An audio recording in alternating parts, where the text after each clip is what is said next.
What is up, everybody? What is up? Welcome back to the Science of Flipping. As always, I am your host, Justin Colby, and I have someone very special here on this podcast episode. Michael Guthrie is here. What is up, sir? Nada, how are you doing today, Justin? Great to see you. I'm doing great. And by the way, you can call me Colby. You know me Okay. well enough from Boardroom, and like the people that really know me, you can call me Colby. Not a problem at all. So, the reason why I find this to be so great and such a powerful interview is because I want you guys all to know the biggest mistake I've ever made, and most of you guys know this. It wasn't the seven-figure loss on a development play. It wasn't the $250,000 loss on a multi-million-dollar flip. Those weren't my biggest mistake. My number one biggest mistake was not buying rentals from the day I started. And Mr. Guthrie has made a massive impact here. And I don't mean to call you Mr. as if, but Michael here has made a massive impact on me because we're in part of a same mastermind. We're sitting in the same rooms and we're having these conversations. And he basically says, yeah, you're right. That is your biggest mistake, right? And so Michael has 8,800 doors, I think, at this point. Correct, in the multifamily space. So, guys, if you are interested in building wealth and accumulating wealth, but also massive cash flow and living this life that everyone talks about, including everyone's guy, Grant Cardone, right? This is his main subject matter, which I've spent a lot of time with Grant. So maybe you and I can talk a little bit about that. But, listen, it's important for me to educate people on this point about building wealth while you are going. I have no problem with everyone here starting with wholesaling, getting a couple checks, getting into flipping, buying some single family rentals. But at the end of the day, everyone should have a goal of accumulating wealth, right? And that's where Michael's at. That's where I'm creating more and more every year. I'm in the business. I've done this 15 years. And so this is important. I mean, this is going to be a good episode for everyone to, maybe pull off side of the road or really listen here because there's going to be some good content. So Michael, give everyone just like a little heads up about what your last however many years have been, and then we will kind of take it from there and fast forward into what you're currently doing, which is a little different than what you have been doing. Absolutely. So, my wife Samantha and I started a. Actually, let me back up. I got out of the military in 1994, and got out, got my X-ray license. I was an X-ray tech in a hospital in Monterey, California, and one in San Francisco. I did, that's how we started. A friend of mine came to me with this idea of residual income. I thought I was always going to own, and nobody really knows this, laundry mats because I figured everybody always has to get their clothes washed, so people will always be using those machines while I was doing something else. So I'd always have a secondary side hustle, if you will. So that was my dream. And my dad's like, "When are you going to get those laundry mats?" And I started down that road, and it never came to fruition. But a friend had come to me as I was doing X-ray and MRI in the Bay Area and said, "Hey, there's this new opportunity. The network's just deregulated, and you can own ATM machines." So we bought our first ATM machine on my wife's credit card. She's the president of the company because I didn't. I got out of the military. I didn't have much money. I didn't have much credit. I just went through a divorce, and so we bought. We were boyfriend girlfriend when we started our company on her credit card. So she Love it. knew if I left her, she was still going to be holding the debt. So we made her the president of the company. She's still the president as of today. Awesome. Well, sort of. We'll get back to that. And we started placing ATM machines and started to grow that. What the interesting thing about ATM machines and laundromats is once it's placed, it's going to generate income all the time. And once we got to a certain level, we decided to buy some single family rentals, and we got that up to about 7. We never did any fix and flips or any of that sort of thing because I was always doing MRI working in a hospital. So I had a full-time gig. I needed something that would make money when I wasn't working so much. So we ended up buying 7 rentals. That got to be a little too much to handle. We 1031 those into 3 rentals in Southern California. And literally 2 years ago, we sold off our last rental in Southern California and put all that money into buying apartments. And along the way, we've been looking into expanding that rental fleet, if you will, because we knew on our duplexes when one door was empty, we had to cover the rent or the mortgage, and that could get expensive. So we figured we wanted more doors so we'd have more avenues of income to cover if the overall Economies of scale, right? economies of scale. Absolutely. So we sold those off, got into a group where we could actually get into buying apartments because most of the offerings we get involved in are what's called a 506C, where you have to actually know somebody that's actually doing the deal to get in the deal. And big people like McElroy and sometimes even Grant Cardone, their funds fill up so fast, you're going to have to wait till the next one comes along and make sure you're on that train and ready to go that day. You don't really have a time to review what they're doing. It's either you're bringing your money in or you're out. People just trust the sponsors so much that they just jump in. So fast forward to today, we started actually buying, or in the last couple of years, we started buying apartments 3 years ago, and we are in 29 deals as limited partners. Of those 29, 12 of them we're actually a general partner on, and that's a little over 8,800 doors today.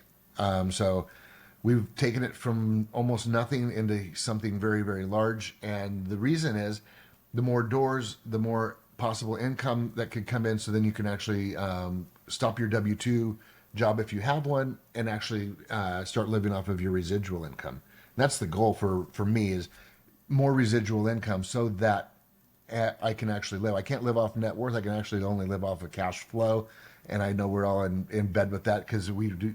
You guys do fix and flips for the most part, and because you want to grow that cash. So let's maybe talk to more of a newer person right now, and then we'll escalate the conversation a little more high level. That all sounds great, and why, listen, Grant Cardone being kind of a figurehead for what you do also is, he talks about this at such a high level, but how does someone even get going at these price points? Like for an example, I'm looking at buying 80 doors in Columbus, Ohio for 5.5 million. For most X-ray techs right now listening to this, they're like, well, how the hell what would I even do? What do I got? Like, what do I do if I'm presented with that opportunity? Do you have like maybe a newbie, say someone's like the old you, X-ray tech, full-time job. What do they do? Where would they start to try to escalate into that model? That's a great question, Colby. What you do is you get in proximity with people that are actually doing these kind of deals and figure out how you can come in and add value. Whether it's you're going to come in and if Colby's doing this one $5.5 million as a syndication, he's going to have to raise about in today's market, he's going to have to raise about $2.5 to $3 million of that money, and he probably doesn't have that checkbook to write that check today. I could write the check, but I don't want to go alone. It's far better to go as a team. So we'll all put in 50, 100, $250,000, and we'll put together a big old. It's like crowdfunding. We crowdfund, which is a bigger or smaller word for syndication. Crowdfund these for our down payment. We go buy the building together. We all own it equally, pro rata, based on the amount of money we can afford to put in. We'll all collect rent along the way, pro rata to what we've put in, the same percentage, and that's how we get in. And you get started with little. You can't take the whole apple and eat the whole thing. You got to take off little bite-sized nuggets. So you want to put your 25 or $50,000 in, let that grow, and then in a couple of years when they sell that building or Colby sells that building for 8.5, 9 million. Well, he bought it for 5.5. He raised 3. You get it to 9. You've raised an additional 4. So you put the 4 with the 3 that they came up and down. You've actually over 2x your money. You don't have to 2x the building. You have to 2x the down payment. That's to right. 2x your money in these opportunities, and that's why it's so amazing. The bigger you go, the easier it is to double your money because you're not having to double a $5.5 million building. You're having to double your down payment. I So think you brought up something that's so valuable. So I have a 5 success pillar, right? Number 5 is time expectation on the result. People have these improper time expectations, and then it kind of psychologically fucks them, right? They get all weirded out. But you said something that's really important. In 3, 4, 5 years, when I sell this building, you've doubled your money. A lot of people want this immediate hit, right? The dopamine hit. That's why wholesaling is so crucial in our space. Like that dopamine hit. Oh my God, I just made 10 grand. This is crazy. And it hit my account in 27 days and whatever. But when you're going into commercial, none of this is quick, right? Like I have a student I work with who only wants to focus in commercial. And what I'm doing my best job to do with him is help him realize like, this isn't a $120,000 single family deal that you're going to be able to move and quickly analyze. Does it rent for the right amount? No, you're looking at 80 doors and you got to make sure what is the investment to bring it up to speed afterwards, and right, and to stabilize the deal and upgrade the value so that you can have an $8 million exit. And none of that is quick. But he's kind of in this rush to get his. I think he's done a couple now, but he wants to do another one on a bigger scale. And I'm like, stop the rush component of this, right? These deals that are 5 million, 10 million or more, like he sent me one that's 17 million. I'm like, this isn't like I just call you back and say, yeah, green light, let's buy that. Like, you don't just do that, right? So I think you brought up a really good part here. When getting into this space, it does take some aggressive patience, right? And so that's really important for everyone to know when you're getting into more of the commercial residential side, when you're doing 5 units or more, especially if you're 80 doors or in that platform, like it just takes time. You got to really run your numbers correctly. So I wanted to highlight that, as I do know it's a strong point that people I don't think really realize. And to your point, if you throw 100 grand into a property and 3 years later you double your money, like that's a 33% annualized return year over year. Like you don't find that. You're not getting that somewhere, right? Like even if you do it in 4 years, 25%, even if you do it in 20% year over year, come on, right? The people also have to recognize the value of that type of return is immense, right? Go ahead. But it's the wait for it. Everybody wants to take their hard money loan of $100,000 and flip it and make a $10,000 return and doing it very, very quickly. It feels good to stack some cash up, but if you're just stacking, I mean, I don't. I'm gonna here comes my grantism. It's called stack it and rack it and invest it. If you have cash sitting on the side, and I'm in the cash business, in the ATM business, and Grant says cash is trash. So you want to have your cash in an investment working for you while you're continuing to work. That way, that the rich never got rich by saving. They got That's right. rich by investing. And you believe that. And we can start to talk about Grant. I mean, are you two pretty in alignment, or have you spent any time with it? Because I spent a decent amount of time with him, but I don't know if you're in alignment. Some people don't agree with him, right? So, I am in agreement with him. I'm not sure I'm in alignment on the don't buy your primary residence until you can buy it on residual income. I mean, literally, and true total disclosure, when I sold my 7 rentals in Spokane, Washington, and moved it into 3 rentals into California, I owed zero on those properties. And my residence in Spokane, and that I sold literally a month ago, when I sold it, I owed zero on it. And when I sold my house in Southern California last month, also, I owed zero on it. And that to me, as I got to know more and more about what I was doing, that was dead money, not out there actually working. Because when it's locked up in a home, 100%, where you could be, I mean, when I bought my house in California, it was a 3% fixed rate on the loan. yeah. Why did I pay it off in 3 years? You know, I'm an entrepreneur, and you never know if your company's going to go away. So I wanted that security Safety, yeah, of for course. and safety. Yeah, security, safety. It's the same thing, right?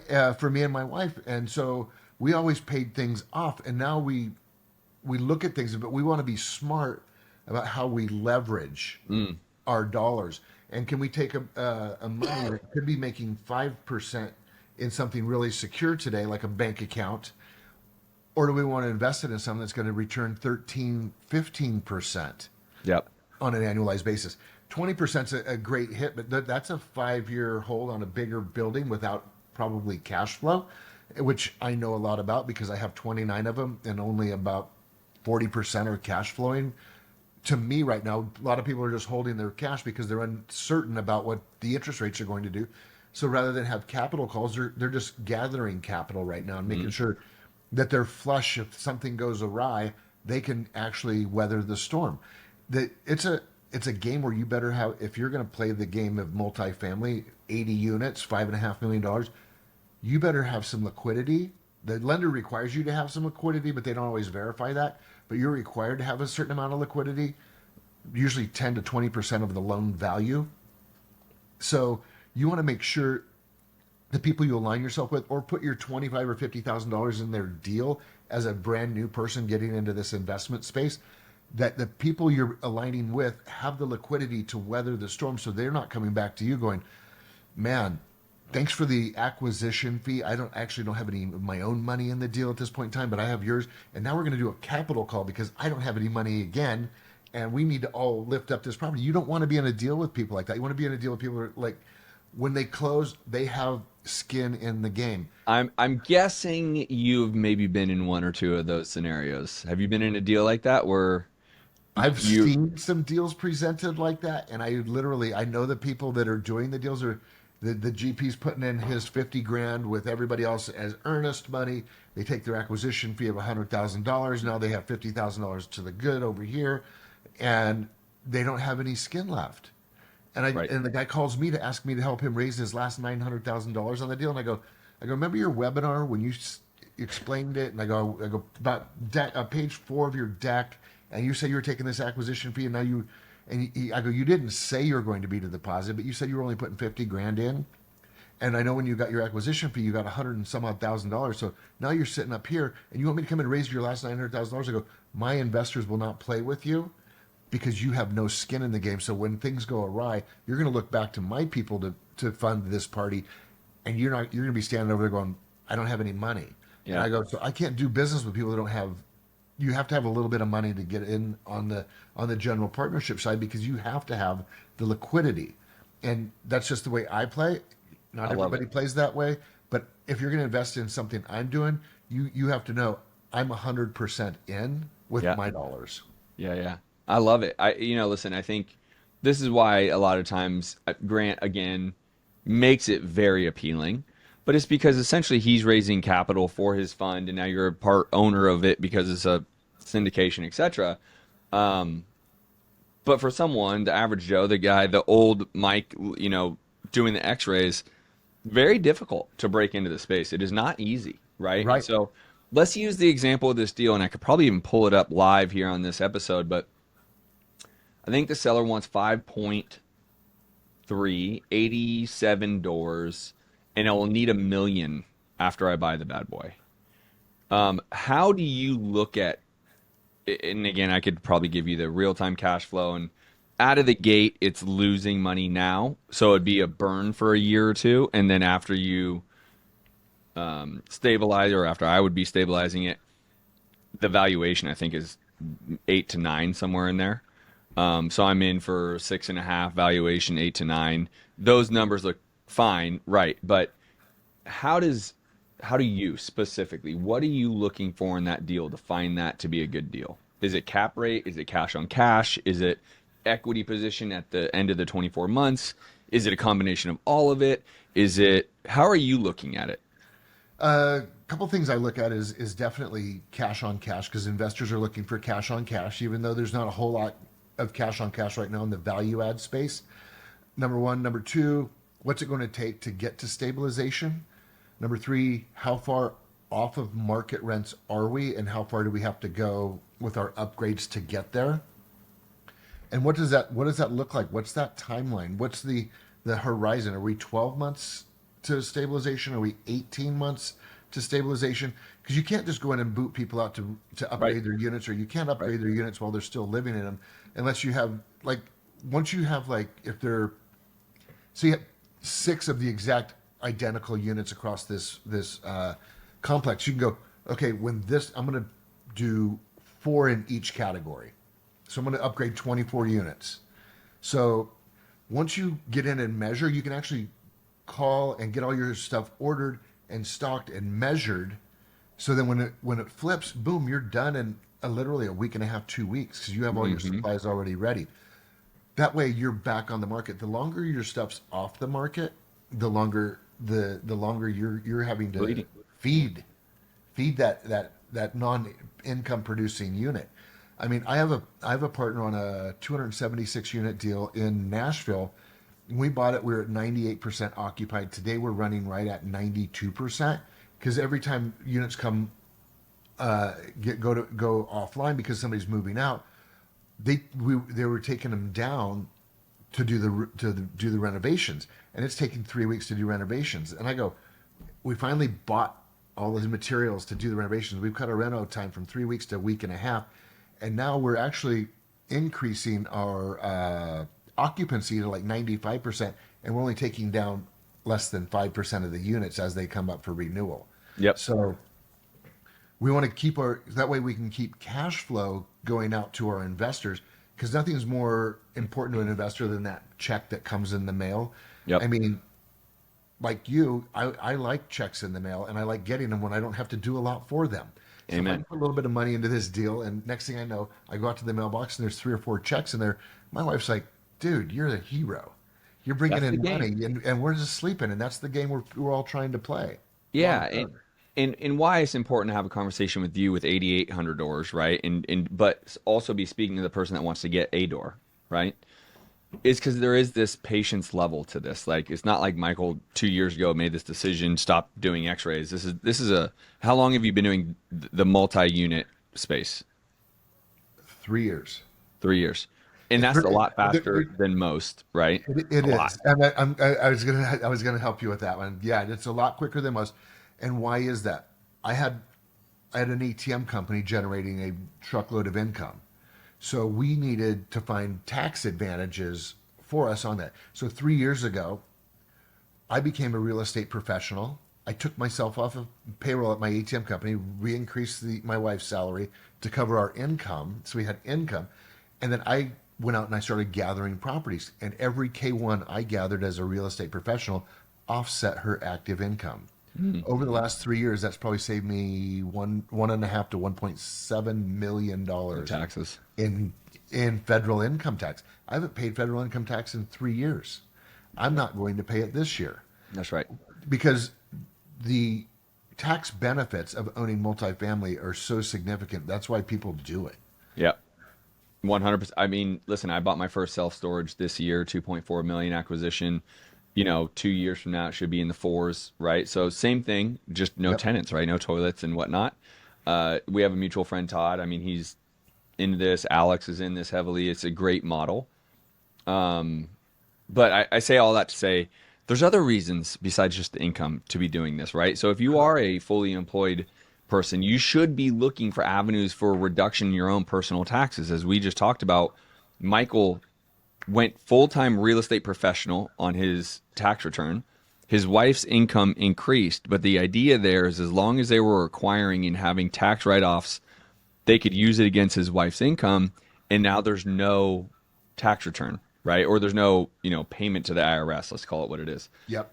If you are fully employed listening to this, you really need to consider just real estate in general, but also potentially multi-unit, specifically, 5 doors or more, where you break into the commercial, right? The tax ability for write-offs for years and years to come is rather insane. And we're not going to go deep into this because we could, by the way. That's a whole other episode. It's literally a whole, and we might do a couple of these guys. I mean, Michael is like, he's someone who I look to is as I get into this, I'm quite literally likely going to send you this 5.5 so you and I can kind of look at it together, but on whether I'm making a good decision or not. But the idea here is it's bigger than what I think most people think. Most people think, oh, let me make money while I sleep. Let me, get my retirement. Let me build wealth.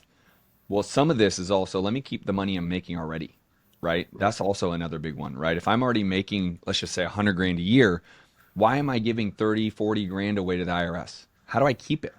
Well, real estate. That's how, right? And so now quickly, because I do believe people have a threshold for attention, let's talk about the sexiness of what you have started to turn into, right? And what we were just talking about, you owning a Starbucks, which made me ultimately jealous. But it's really a real estate play. Let's talk about kind of this transition now into your focus real time right now, which I do understand buying multi units is still going to be a focus of yours, but you also have a little bit of a pivot of what you're focusing on. Let's talk about that a little bit. So multifamily value add, the cash flow has slowed down a little bit. As everyone knows, the interest rates have continued to go up, and most of these deals are done on floating debt. So every time the interest rates go up, so do the payments. So everybody's been holding onto their cash and not really distributing it. So for me, looking for cash flow, we've looked into doing some triple net lease buys. So literally on the 20th of this month, in a couple days, I don't know when this is going to be published, so you might want to scrub that piece.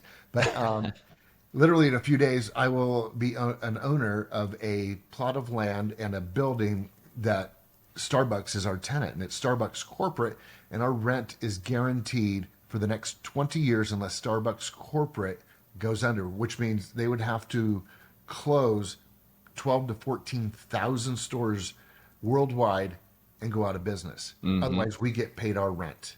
And we're buying this building, and like I was talking about earlier, we're this one you I like leverage these days. We are not leveraging this property. We bought this piece of property for 2.2 million. We have 5 investors. We paid cash for that. And what Nice. that's going to do is we now owe nothing. The renter will pay for everything, and they pay our rent, and that's going to return about a 5.5 6% return to each investor every single month until we sell that building. So let's just walk through the numbers for clarity. When you say 5% a month, if someone puts in 100,000, I know you guys have 4 people putting in 500 or so, but 5% is 5 grand, right? Yep. You're talking annualized, or you're talking That's true? that's annualized Yep. return. So So for the year, they would make 5 grand broken up by 12, right? correct, And every single month, essentially for eternity. correct. As long I as mean, as long as Starbucks is in business and we own that land, and literally at year 5 we get a 10% rent bump. Year 10 we get another 10% rent bump. Year 20 there's another 10% rent bump. So your income will actually go up. And if interest rates go down and drive cap rates back down, the value of our land and building is actually going to go up. So after year 5, when we get, if the market turns around like everybody thinks it's going to, because it's always cyclical, and right now we're in a tough time, but it's going to change. Just hang on; it'll give it a few days, it'll change again. But we're going to get down the road and say at year 5 we get that 10% rent bump and cap rates go down. If cap rates on this property go down, I think we figured out 3/4 of a point from where we bought it. The value of that building goes up almost $1 million. it's insane. You go So from 2.2 we to 3.2. exactly, and that's shared amongst those partners, and then the increased rent. So that at that point, we may actually even sell the building to walk away, pull some capital off the And table, go do it and go again. do it again. So it's a time play, and this is not a sprint. This is a marathon, just like our I life. love what you're talking. I love that. Keep preaching that. And people always get to I need it tomorrow, and I get the need it tomorrow because we have to eat. But you also want to invest something. Like I've talked to a number of flippers in our mastermind and that are doing the wholesaling and whatnot, and it's like buy 3 or buy 4, keep 1, buy 4, and sell 3, keep 1. That way you're starting to earn something on you start renting those, start to earn something, let those grow a little bit, and then sell them, and you get a little bit more, and that way you Amen, start brother. aggregating more money. And the exact point I was going to say. Create income, active income, at the same time, the passive income, right? Simultaneously. It's not an or. Too many people have this or thing. It's an and, And right? If you're in this game, you are doing both. To Michael's point, in 6 months, if he has an extra $1 million valuation on this property, he might even sell it. And it may not be 6 months, I don't know, but let's just use that example. A year, now he has a decision to make. Does he 1031 exchange that money into another property, another building, or does he take it as income? Right? It just his decision. The other play he could make, by the way, and you know this, but I'll say it to the audience. He could leverage. He could go after leverage because he's in 100% equity. He has all cash in. He could go after leverage, and because of the increase in evaluation, he could pull money into his pocket tax free because it's basically part of the loan. I don't want to get too far down that rabbit hole because again, that's another conversation we can talk whole other about episode. taxes and leverage. But this is an and play. The commercial, the buying real estate to hold, the long term residential, commercial residential is what I mean by that. So 5 units or more. That is an and to everyone's business right now. If you are a wholesaler, if you are a fix and flipper, this is an and to it. Flip 3, keep 1, or flip 5 and buy a commercial, right? Whatever that is, whatever that equation works to you, you need to be doing this. And Michael's a great resource. Where can everyone find you? Where do you want to send them to look you That's up? a great question. You can reach out to me at Mike at pacificcapitalllc.com, or actually it's Michael at pacificcapitalllc.com, just as it sounds. or text me. We can jump on a Zoom sometime. I'll give you my cell phone number. It's 509-270-6701. And the only reason I really do that is as a capital raiser and a real estate investor, the number one thing for me is to be available to people. And I want to be available to my investors. I want to be available to people that are looking to learn, people that are looking to grow. And if I can help in any way, I looked for years and years and years to get into the multifamily thing, and we finally figured out how to get in. And it's an amazing ride. I mean, literally, I was reaching out to all the people that I'm on deals with to say, hey, how are we doing with our debt and everything else? Because people aren't really distributing. And 3 of the 29 deals are actually invest in final, and they're selling. So I'm going to be able to pull back a chunk of money, and on average, based on where they say these things are going to sell, I'll have a 30 to 37% increase in my money in under 2 years. Let's go. I've been in multifamily for 3, and these are some of the deals I bought right out of the gate. So under 3 years, I'll have a 37% return. But these were only actually owned right around almost 2. So it's a timing. Now, it's not timing the market, it's time in the market. I know that you can spell it the same, but it's time in market, and it doesn't matter what market you're in. And the other thing you want to do, just like Colby was saying, buy 3, save 1. It's no different than when you get your paycheck from your W-2 and you're sending 5 or 7% off to your 401k or your savings account because you're saving for the rainy day. You buy 5, sell 3, keep 1. That's your savings account. It's literally the exact same thing. People just don't always put those parallels together, because you're always supposed to save a portion of your income. I don't want to get into tithing and all that other stuff, but there's all sorts of other things you're supposed to be doing to give back and prepare yourself for later. So I actually like to ask myself, what am I doing today to prepare for tomorrow? Am I saving enough? Am I doing what I'm supposed to be doing with the money that's coming in? Dude, this is impactful. You're going to come back on, dude. It's one of these things that I think there's also a component of business life, entrepreneur mentality that Michael's kind of delving into a little bit here, right? And in reality of all this, I mean, there's a lot of side hustles out there. There's a lot of ways that you can do a side hustle business, and wholesaling could be one of those for sure. But there's a psychological mindset that you really do need to have as an entrepreneur, and especially even in real estate. Like I said, the dopamine hit of wholesaling is more attractive than the long 3 years of 37% return. A little harder to sell that.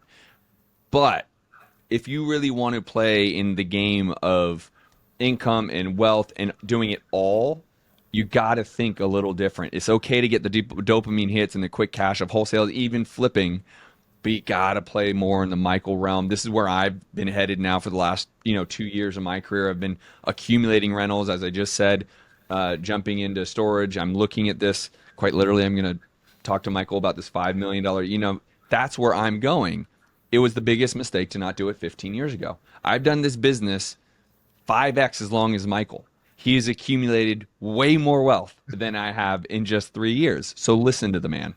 Everyone got that? Cool. Michael, I appreciate you coming, brother. Again, make sure you reach out to him if you have any further questions about this commercial. Another amazing podcast here at The Science of Flipping. You've been awesome, dude. Appreciate your time. You got it. Thanks. Later, guys. Take care.